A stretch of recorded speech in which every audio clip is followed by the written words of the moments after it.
Nathan Adrian is a Bremerton native, 2006 graduate of Bremerton High School. He's one of the world's greatest swimming sprinters. Nathan is a three-time Olympian in 2008, 2012, and 2016, and an eight-time Olympic medalist, including earning an incredible 5 gold medals. The son of Jim and Cecilia, Adrian Nathan, now 31, I think that's right, Nathan, 31, began swimming competitively at age 5. He had some great competition in his family. His siblings, Danella and Justin, also had stellar careers competing in Arizona State and Washington, respectively. Justin, in fact, is a 2017 member of the Kitsap Sports Hall of Fame.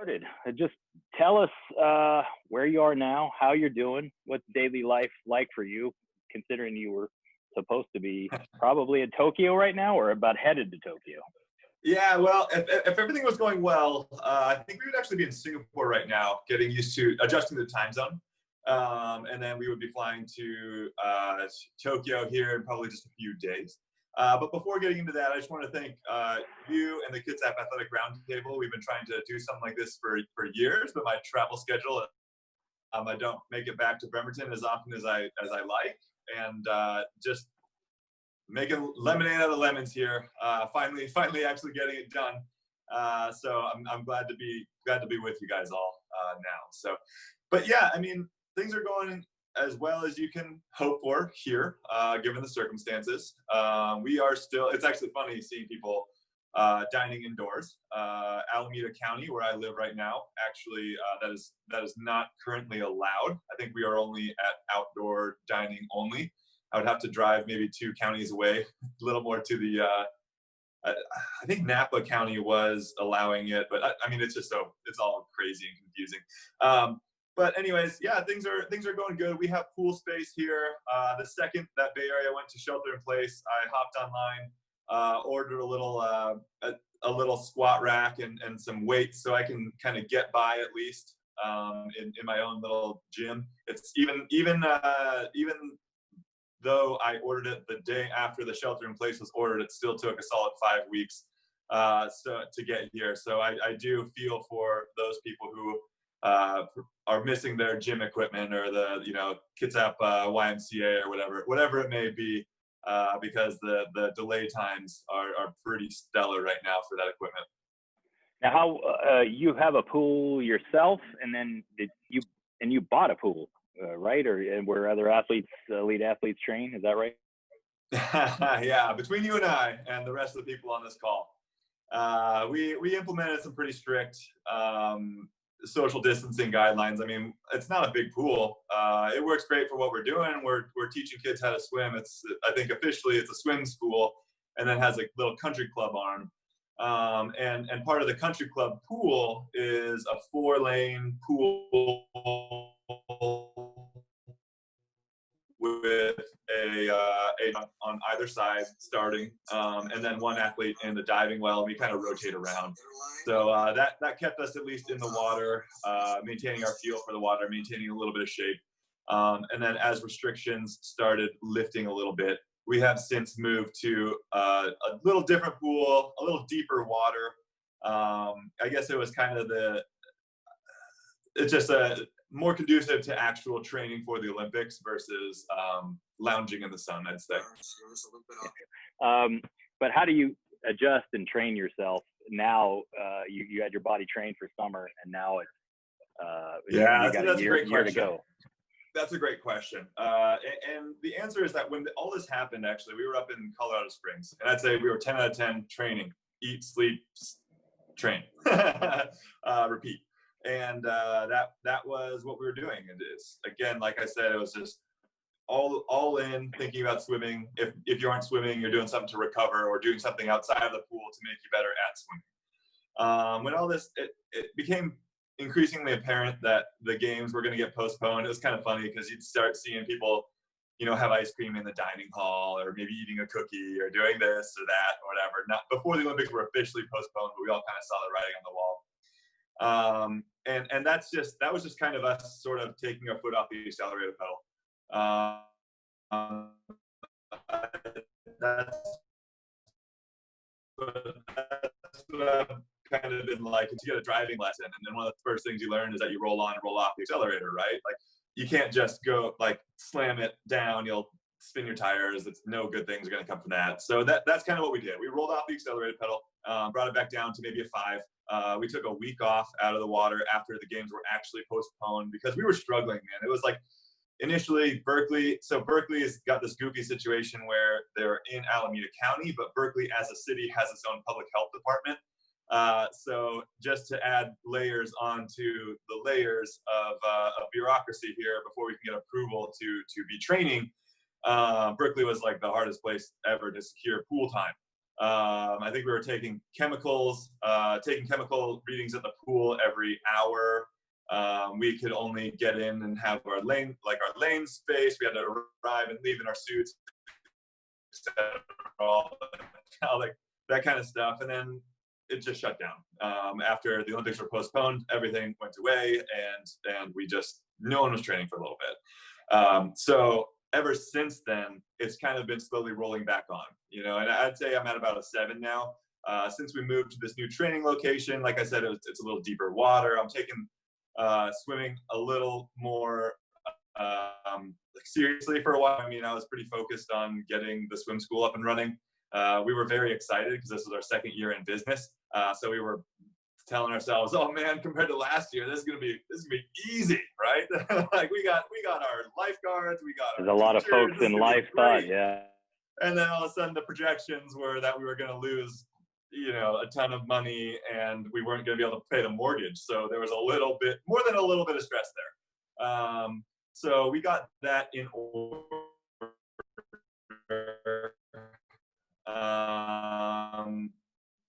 We're able to have the pool, and a mom, dad, guardian of some sort goes in the water with the kid and teaches them the lesson in our guidance. So that's kind of taken care of, and now we're really focusing on swimming, and it's coming together nicely. I'm really excited for when we eventually get to long course water, and what that means is that 50-meter distance that you were showing the video of versus the 25-yard distance, which is what like most of the pools in Kitsap County are, except for South Kitsap High School.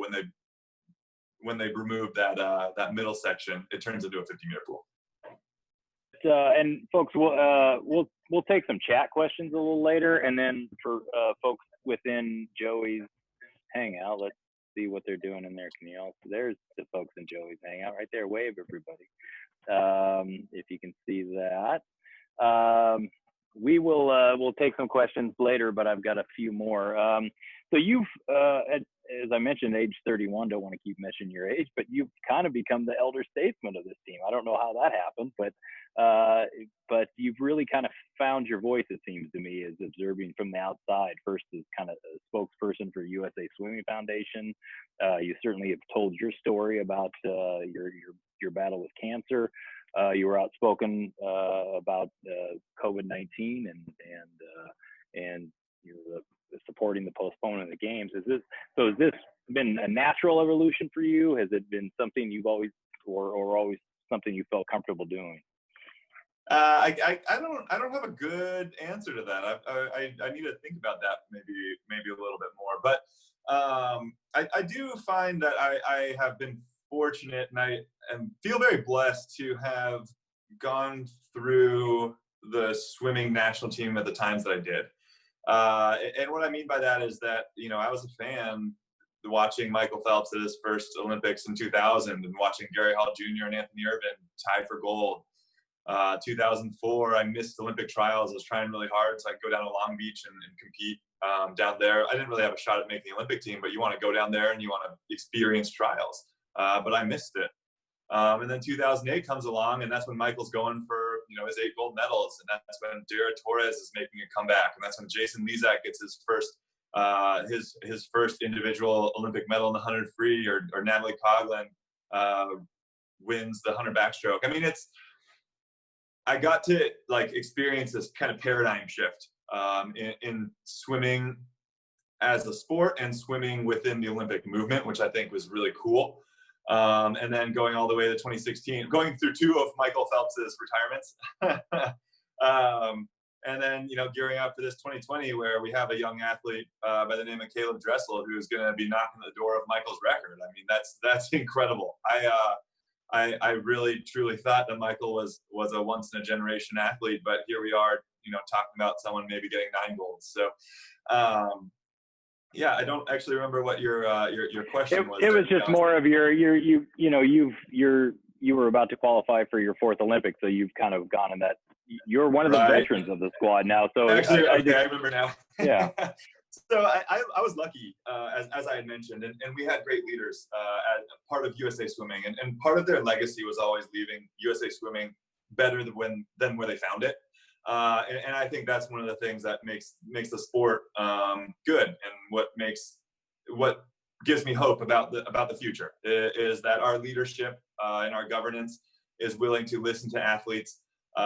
We can, any member of the national team could call up the CEO and he would make time for them to have a chat about what they're feeling or what they think USA Swimming could do better to support us. And all those little pieces in place make it easy to be a leader within that sort of a community. Tell us about your thoughts when the 2020 Summer Games were postponed. Had you previously lobbied the USA Olympic Committee, or did they come to you ask for your opinion? Because I mean, you were certainly outspoken as your battle with cancer happened. So I mean, that you obviously were impact more susceptible than others. So tell us what your thoughts were when that happened, when the Olympics got postponed, and you kind of did a round of the morning TV shows, and you did a lot of interviews about that. Yeah, you're asking a juicy question there. The answer is that I don't think that the USOPC listened to the athletes' voices as much as they should. And I'm okay with that as long as they make a change going forward and understand that they should have talked to us. They should have gathered our feedback and gone through those channels. And I'm hopeful that they do. And actually, even throwing it back to, USA Swimming sent a letter to the USOPC and said that we call for this. And I think that was the best thing that USA Swimming could have done as a leader in the Olympic movement, at least in the United States. And I guess looking at the COVID situation, it was abundantly clear that it needed to happen. You just can't go on with what was happening in Italy at the time, especially, and in China, and what measures China had to take in order to get the virus under control. You can't expect what is the Olympic paradigm? It's like further, faster, stronger. Insidious, healthiest sport. I don't remember exactly what they mean. Further, higher, stronger. We are going to, if the Olympics are water, we're going to find a weight room. We're going to put ourselves at risk. We're going to put our communities at risk. Like it's a problem. So we need to approach this at a governance level and say, hey, relax, everyone. Do the right thing for society. Do the right thing for public health. Shelter in place. Make sure everyone's safe, and then we'll get back to the Olympics when the time comes. And so it sounds like you did feel supported, at least from the U.S. swimming community about. Oh yeah, right. yeah, no, absolutely. I had conversations with them leading up to it, just saying, hey, listen, this is kind of how I feel, and they're like, oh, do you think your peers feel the same way? Would you like us to get involved? And they did. It was awesome. So I'll ask you a few more questions. We got a couple in chat going. But I'll that relate to what's in the chat. So, how is your health now? You were in the pool in May 2019, less than 5 months after your second surgery, and then you had a sensational year after that. So what was your recovery like after your first and second surgeries, and then just to get in the pool competing 4 months later is pretty incredible. Yeah, so that first surgery, so for those who don't know, and I hope you never do know, cancer is not a black and white thing. It's very there's a lot of gray area. And with each treatment, they get a little bit more information, and then you can make further decisions regarding treatment. So that first surgery was just like, man, I got a tumor. It's got to come out. So, we remove my testicle and the tumor, and then they basically send it off to a lab and figure out what kind of cancer it is. Based off of those results, I was, fingers crossed, hoping, praying that it was the slow growing one where, oh man, we caught it super early. Chances are we just go on active surveillance. Unfortunately, that wasn't the case.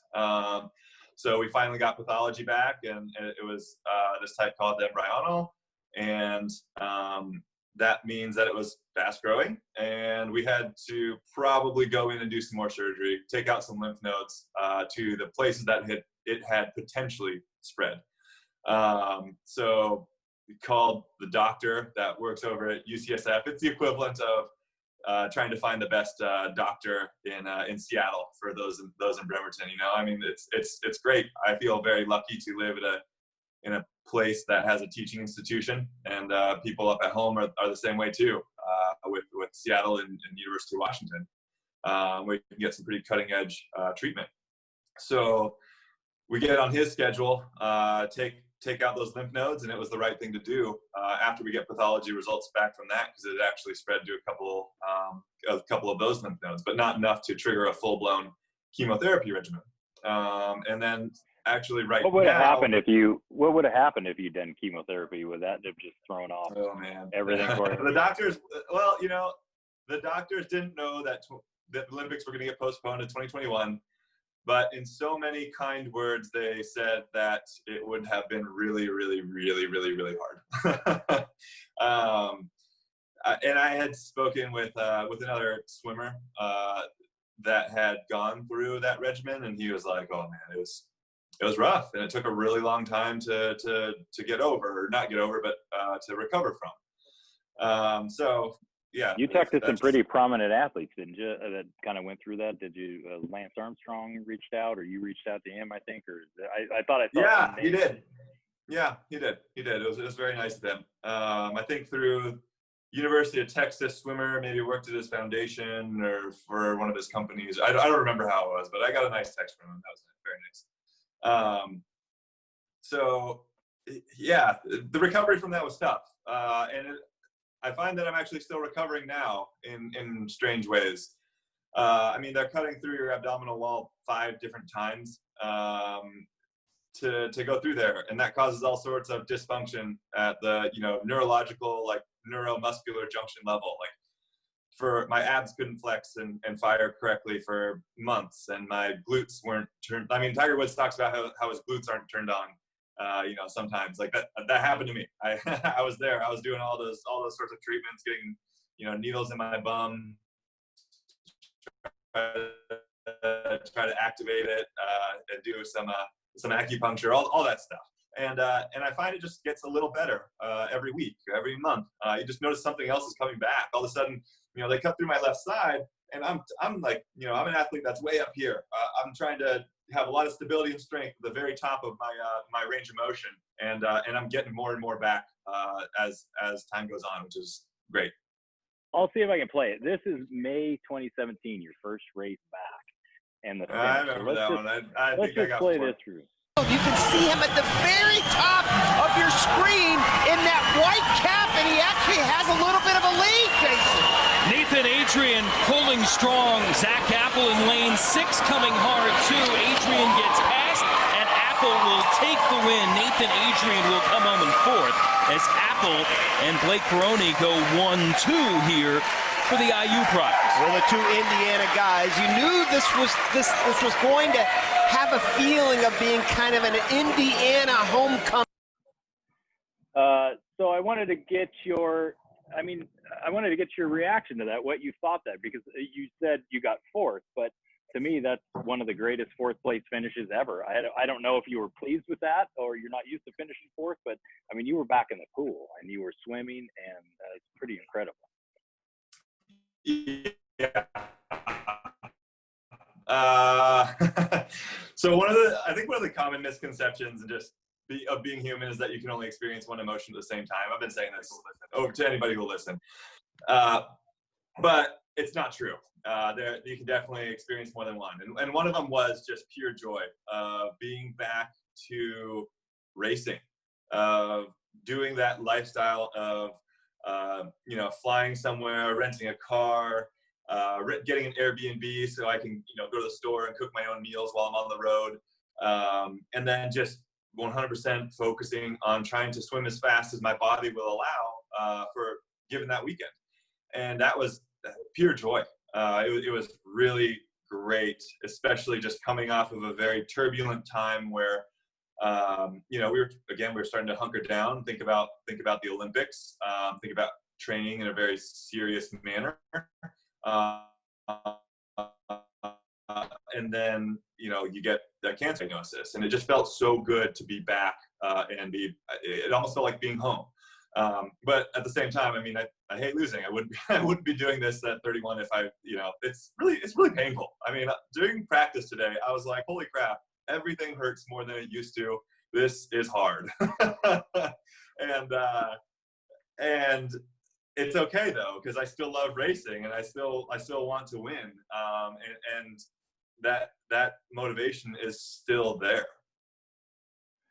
So it was I looked at your reaction. I said, well, just being the competitor he is, he's probably not happy with fourth, but he's either taking that moment or at least once he got out of the pool, he's probably pretty pleased that you were just in the pool and whatever. So that was a great moment, I thought. I mean, you've had some, you've won gold medals in the Olympics and other games, but I mean, that's a pretty neat thing to just get back in the pool and show you could still do it. I mean, at a short time. It was great. Yeah. It was really great. Let's see, question on the chat. We got Julie Longridge says, describe what it's like staying in the Olympic Village with the other Olympic athletes during the Olympics. Did you spend a lot of time focused on yourself, or was it fun that you just had a great time in the moment, cheering each other on, etc.? So one of the things about my Olympic experiences is that in 2008, I had a great time because I swam like the first day, and then we had like 7 more days of watching Michael Phelps win 8 gold medals, and I didn't have to swim anymore. It was cool. 2012 and 2016, I swam on the relay. I think that was on the second day, and then I swam on the relay that's on the last day, and it closes out the entire meet. And one of the things that you don't realize is that there's only limited space. There's not a dorm room or a bedroom for every athlete that's going to compete at the Olympics. There is enough rooms for those people that are currently competing. And what I'm trying to say is that we get kicked out. We go to a hotel outside of the village, so you're not in Team USA's dorm anymore, which is actually it's helpful. It's conducive to what Team USA is trying to do, and that's win the medal tables. Imagine if the swimmers were just going, having a good time, doing media until whatever hours of the morning, and just being loud and annoying while track is trying to do their thing. That's not gonna help us win gold medals. So it's totally fine that we get kicked out. But the Olympic Village is very, very interesting, especially now that I kind of look back. It's a lot like a whole bunch of college dorms being in the same block, basically, right? And then all the countries it's really cool because every major country, and by major I just mean a country that has enough athletes to fill the entire building, will get their own building. And it's cool. They hang their flags over their balconies, and everybody's really excited. They're all wearing the same stuff. And you can tell that's Brazil over there, that's Canada over there. Team USA actually can't do the flag thing for safety reasons, but it kind of ends up being like, oh, the only building that doesn't have a flag hanging over is Team USA, so it kind of defeats the purpose. But that is kind of the situation, and it feels like how do I put this? It feels like you're sort of living in a half-finished IKEA. Because right. There's the fixtures aren't like the permanent nice fixtures that they're going to put in after the athletes are there. The cabinets, like half of them are done, half of them aren't. I've been to one where they had cardboard and tape all over them, so the athletes wouldn't actually use them. And then, yeah, so that's kind of, and they they'll take like a back laundry room or something and convert it into a room. So it's not honestly the most comfortable situation to ever live in. Actually, in terms of, sorry about that. In terms of accommodations, it's by far the worst. Usually we're at a pretty nice hotel if we're at a world championships or whatever. But I mean, that's not going to stop us. It never has before, and it never will. So besides that, the cool thing is you go to the dining hall, and the dining hall is basically just this temporary structure that is massive. Gosh, I don't even know. You could probably usually fit 10, 15 plus basketball courts in there. And it just is food. It's all food. And it's cool because it's kind of distributed or not distributed, but like organized by geographic location. So that everyone can have the kind of food that they're used to. Everyone can have something that's not going to upset their stomach before they're competing.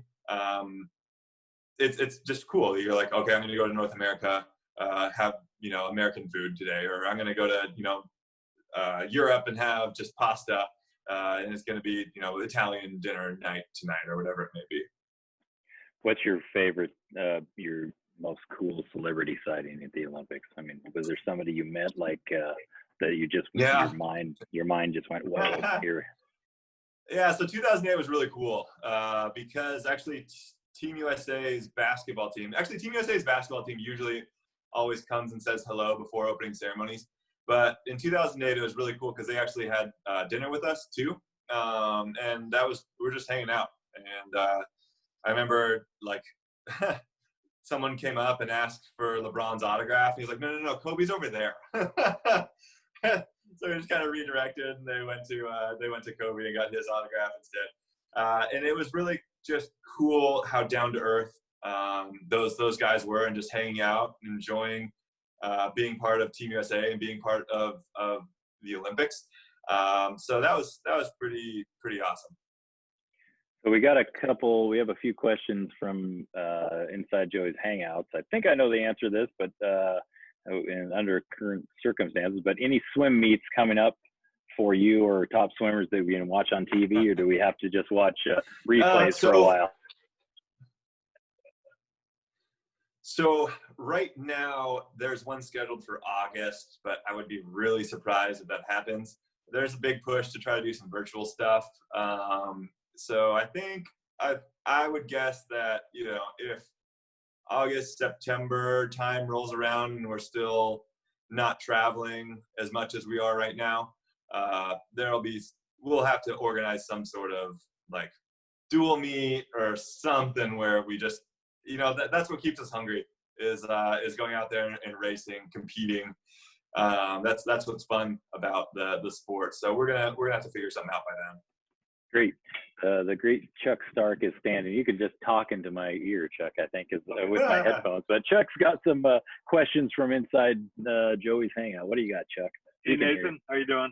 Hey, I'm good. First off, Bonnie Burmeister's in the house. And excellent. Hello, Bonnie. How are you? She immediately noticed your goggle lines. Uh-huh. So, well, he is in California. What's your workout schedule like? How much time are you putting in the pool? Yeah, we have 2 hours of pool time Monday through Saturday. My yardage is down significantly from when I was younger, so that's about all I need. But I also lift. I lift Monday, Wednesday, Friday, and then Tuesday, Thursday. I also do some sort of, I would call it more mobility, stretching, activation type work. Just trying to get my glutes fired up. What else you got? Yep. So recently there's a site called Scorebook Live has been doing a series on the greatest athletes in our state. They've been doing it county by county. They got the Kitsap County, They put together a list of the greatest athletes to come out of Kitsap County, and you were on it. Marvin Williams, Don Heinrich, Willie Bloomquist, several other. So then they had a poll, and you won the poll as the greatest athlete to come out of Kitsap County. So I'm just wondering, when you were growing up, what athlete did you admire? And like, was there somebody that might have been like the most influential person in your career, or who guided you along the way? So first of all, I would very genuinely like to thank everybody who voted in that poll. I would probably attribute it to a little bit of a recency bias myself, but I really, really do appreciate it. So thank you very much. And then talking about heroes, I think going back to what I was talking about a little bit before in terms of like 2008, one of the things I really gravitated towards was not picking one person to be like, I want to be like that person. It's like taking attributes from different people and trying it myself, and then seeing, hey, did that work for me, or that wasn't so good? and through that trial and error process, you kind of figure different things out. And I was surrounded by amazing athletes, where it was like, oh, this guy does a warm up like this, or Natalie Coughlin, she likes to get to the pool super early and do a ton of stretching. I find that if I do a ton of stretching, I get too loose, and I lose a little bit of strength and power. So that wasn't for me. But going back even further, in terms of the Olympic movement, it was definitely Gary Hall Jr. I mean, he was the sprinter. He's the ultimate sprinter in swimming, at least, that I was watching.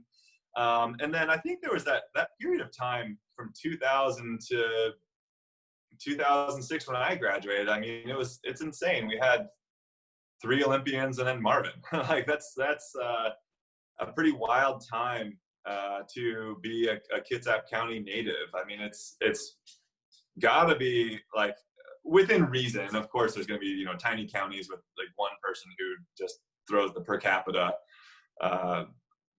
Olympian or whatever great athlete ratio out the door, but that's amazing. I mean, that's really cool. Yeah, what's I mean, in USA Swimming, I mean, Bremerton / Kitsap with the Kirk sisters, Emily Silver, Adrian. I mean, I guess the name Bremerton or Kitsap must be, they must know it in US Swimming pretty well, I would think. I mean, absolutely. That's amazing. That's so incredible. And I like draw inspiration from that all the time, because it's like, it's there. That talent is still there. We have to realize it. Find a way. Especially through this time, we got to find a way to keep our pools open. I know that's a really big deal. LA County just voted to close literally all of their county pools for the entire summer, which is it's hard. It's hard. I get it. Budget's an issue right now, but we got to fight for that. So that's certainly important.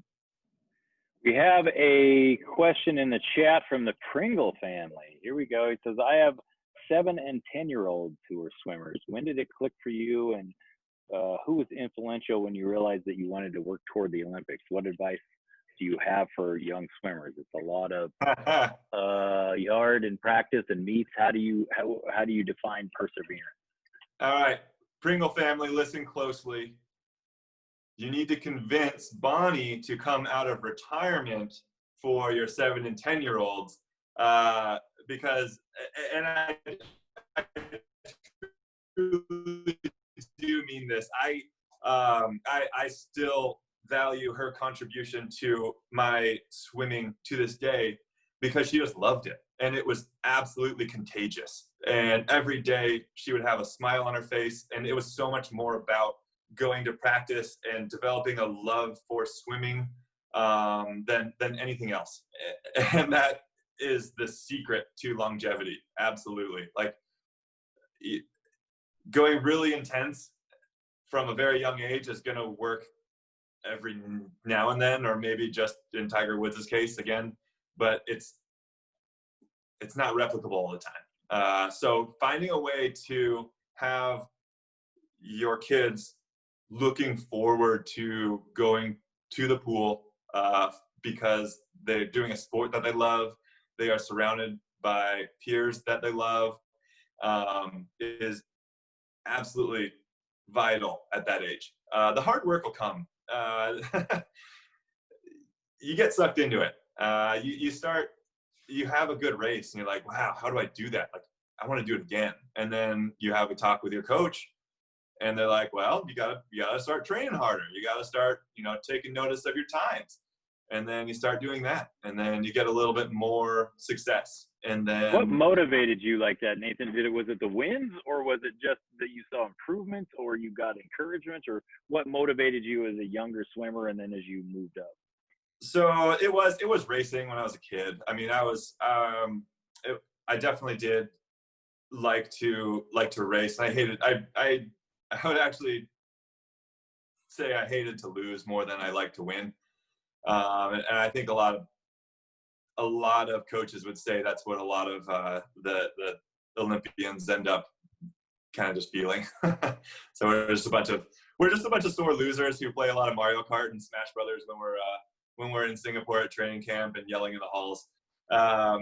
But yeah, so that's a good question. And what, like, experiencing success is kind of this positive feedback loop where you get a little, shot of dopamine in your head and you're like, yeah, that's great. Like, I want to go do it again. I'm going to go to training tomorrow and I'm going to eat healthy and I'm going to start doing my dry land and I'm going to start trying a little harder. And then, you have more success and then, you want to do it all over again.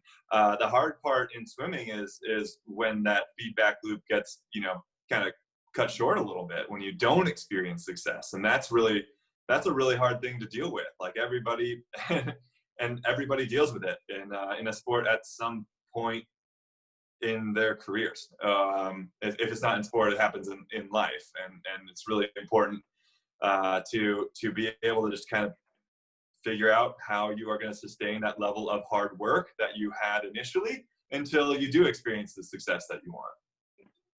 All right, Pringle kids, we'll see you in the Olympics in 2030, 2032. Get swimming, get moving. 32, 36, yeah. Or something like that. I think we have a couple more questions from Chuck. He can hear you, so go ahead and ask him.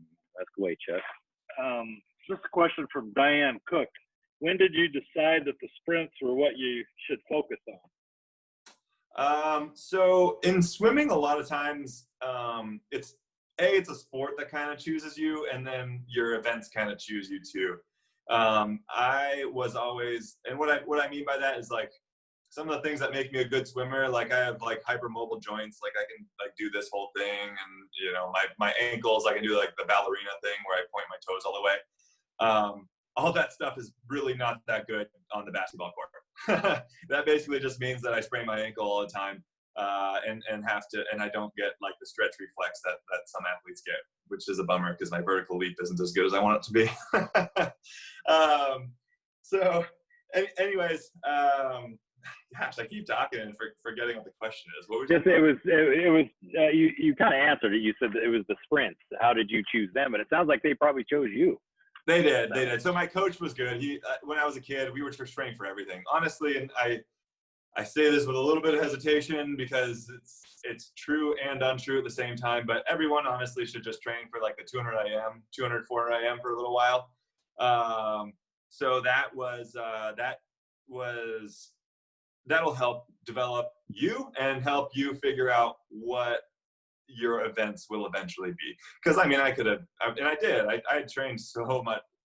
I trained more than a lot of people training for like the mile or long distance do these days. But I still was a really good 50, 100, and 200 freestyler. Great. Another question from Chuck. Favorite moment, Olympic moment. Out touching the favorite James Magnuson for gold in the 100 finals in the 212 Olympics in London, or helping Michael Phelps win his last gold medal in that relay in Rio in 2016. It's actually, that's close. It is a tie, and one of those is correct. In winning 2012, that was. I mean, it was very special. We don't have long enough time. I can tell that story and it'll literally take up an entire hour. But just the way that it all happened, with James going insanely fast times and being the heavy favorite, and just, talking to my coach and going through the process in which he designed. I'd love to take credit for it, but he designed that process 4 years ago. We were following the roadmap that he designed basically in 2008 fall as we were leading up to 2012. But the other one is actually 2016 4x100 freestyle relay. Medley relay is super special and it was amazing, no doubt. But the 4x100 freestyle relay it really sets the tone because it's the beginning of the meet and basically the beginning of the Olympics. That momentum is real, and to be able to go up there. Caleb had never been to an Olympics before. Blake had never been to an Olympics. Not Blake. Well, Blake hadn't either. But Ryan Held, the guy that cried on the podium, he hadn't been to the Olympics before. Michael and I, we had, but we didn't know. I mean, there were 4 amazing teams that were all capable of winning, which meant one of those teams wasn't going to medal. So we ended up winning, and that was awesome because 2008, in my career, 2008, I was on the prelims, which was awesome. I got a gold medal, but I got presented a gold medal in a vacuum sealed bag at a team meeting because I was on the prelims relay. So I didn't get to stand up there and listen to the national anthem. 2012, similar situation where there was 4 really, really good teams, and we competed for gold, but we didn't get our hand on the wall first, so we got second. I'm still really proud of getting second because a lot of people just wrote us off for not medaling at all. And then 2016 rolls around, and everyone's talking about the Australians again, but we take it. So I really like walking out for relays with my American teammates because there's just something special about how Americans perform in relays, and that just comes from a tradition of always fighting, and we're never gonna it's never going to be easy. I don't care what 4 Americans you throw in that relay. We're going to fight and make it hard for anybody who's going to beat us. Yeah, same in swimming, same in track, really. I mean, American relays are just famous for dominating and just having deep talent. So that's pretty amazing. Absolutely. I'm going to unmute Annette Griffiths, who you might know, for one of the more important questions. But before you ask, Annette, let me get a share going. Here we go.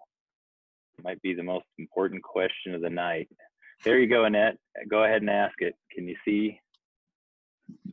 I know. Can you see the screen? She is so cute. She is adorable. I love her so much. Ask him about the newest addition to the family. Hi. How's it going? Hello.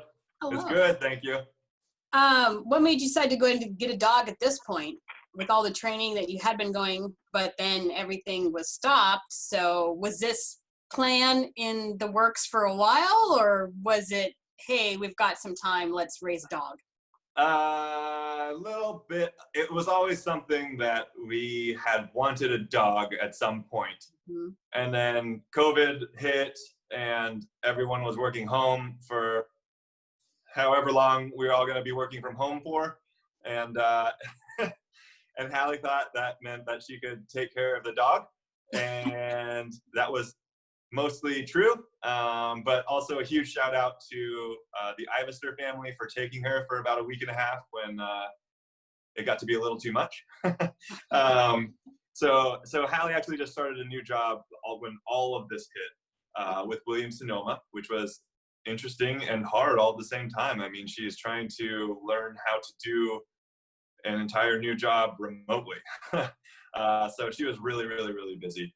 And having we got Zoe at 8.5 weeks, so there were a lot of potty stains on our carpet, and it took some time, but she's good now. I think she might officially, it's been 2 weeks now since her last accident, knock on wood, so I think she's officially potty trained.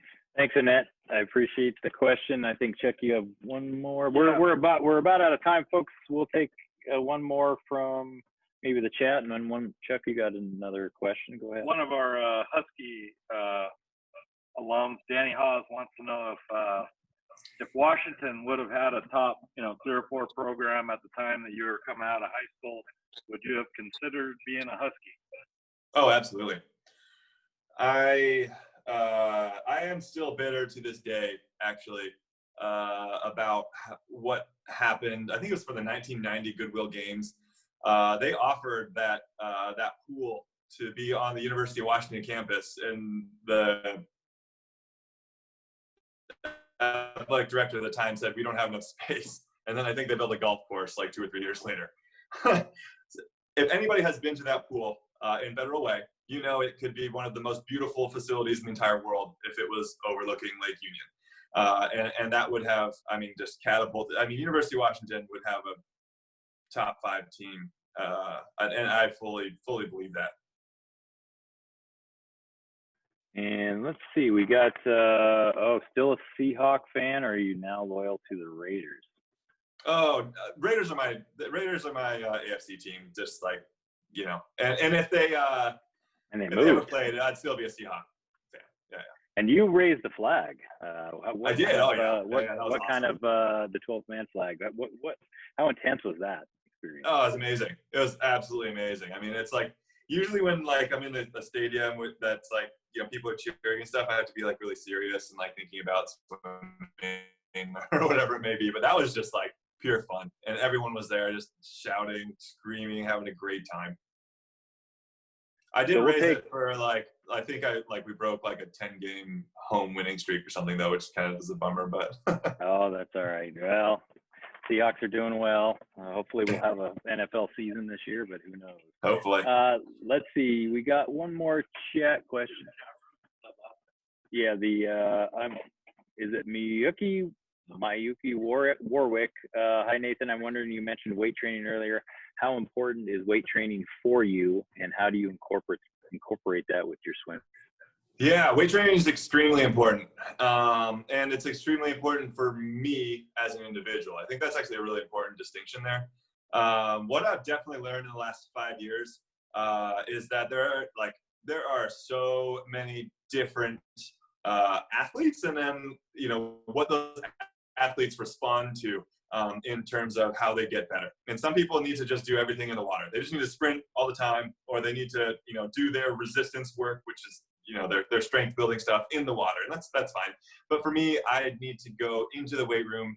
I need to be doing the 3 main lifts that we do, which is, you know, a bench or some sort of a push, and then some sort of a pull, which is usually a pull up, or, you know, maybe some sort of a row, and then something in the legs, whether it be an Olympic movement or like a squat or something, lunges, whatever that may be. So yes, weights are really, really important. And that's one of the reasons why I jumped on that weight set right away when we went into shelter in place. And I haven't actually had a chance to check this in our chat. I think you sent me. I just sent you a private chat. Yeah. About an auction, but I have an item here that we are going to donate. Great. It is a Team USA shirt. It's not only a Team USA shirt, but this is as legit as you can get. I don't know. It doesn't even have like a label. It just says like UPC on it, because this is the stuff that you get when you make the Olympic team. Wow. So I'm going to part ways with this guy. Hopefully we can raise a little bit of money and donate it to a good cause. Yeah, we figured we'd in this Zoom, we weren't quite sure how to handle the auction, but we may just do keep an auction up for a couple of weeks and do it that way, and maybe if you can sign the shirt, that would make it even more valuable for our Bremerton folks. But no as we're wrapping up, one last question: what's your favorite memory of the days in B-Town and in high school? What were you from Bremerton High? When you think of Bremerton High, what do you think of? So I think of, well, of course, everybody thinks about the amazing summers, about like the fact that it stays light out until like 9 p.m. and stuff. I mean, that's amazing. Also, it's really funny. People around here, and I live in Oakland, which is in the Bay Area for those who don't know, and stuff's getting pretty brown/yellow around here. And everyone goes up to Lake Tahoe, and they're like, "Oh my gosh, Lake Tahoe! It's like the most beautiful place on earth. Like, this is amazing. Oh my God, Nathan, isn't this like the most incredible thing ever?" I'm like, yes, but every lake in Washington looks like this. You know, it's just the fact that it's just surrounded by these beautiful like rolling hills and or green trees. I mean, it's really extraordinary, and I feel very lucky to, you know, have been raised in a place like that, or even just like Highway 16. I like, God, the amount of time I spent on Highway 16 was insane. But at the same time, like now when I go home, I'm like, wow, I'm driving through the woods. Like this is way better than, you know, being stuck in like 15 lanes of bridge traffic trying to get, you know, across the Bay Bridge. This is not fun. Well, we really appreciate you joining us, and the great questions from everybody. But you know, we're all rooting for you here. You're a favorite son of Kitsap and Bremerton. Your family's been around for a long time, so we really appreciate you joining us. We love your story. We'll be rooting for you. We'll be watching you as you now.